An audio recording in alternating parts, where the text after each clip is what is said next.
Nagbabanggaan ngayon ang dalawang malalaking proyekto ni Coco Martin, ang seryeng FPJ's Batang Quiapo at ang inaabangang bagong action drama na si Gabo.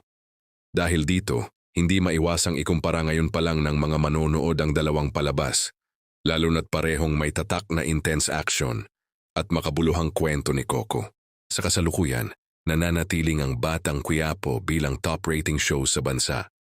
Kilala ito sa matapang nitong mga eksena, malalim na karakter at makatotohanang paglalahad ng buhay sa lansangan.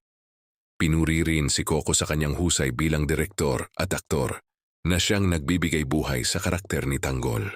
Samantala, unti-unti nang umiinit ang usapan tungkol sa si Gabo na sinasabing mas pinalaki at mas pinaghusay na proyekto.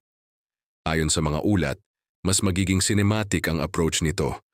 May mas malawak na sakop ng kwento at posibleng magtampok ng mas star-studded na cast.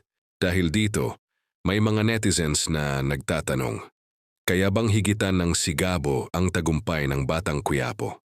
Para sa ilan, mahirap pantayan ang naabot na popularity ng kasalukuyang serye, lalo na't malakas na ang koneksyon nito sa masa.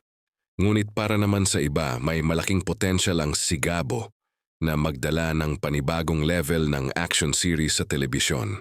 Hindi rin nawawala ang pressure kay Coco Martin na siyang nasa likod ng parehong proyekto.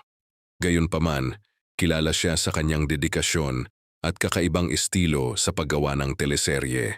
Isang dahilan kung bakit patuloy siyang tinatangkilik ng publiko. Inamin ni Coco na talagang pinag-iisipan nila at patuloy na pinaghahandaan ang si Gabo upang maging malayo ito sa kwento ng Batang Quiapo at makapagbigay ng fresh sa mata ng mga manunood.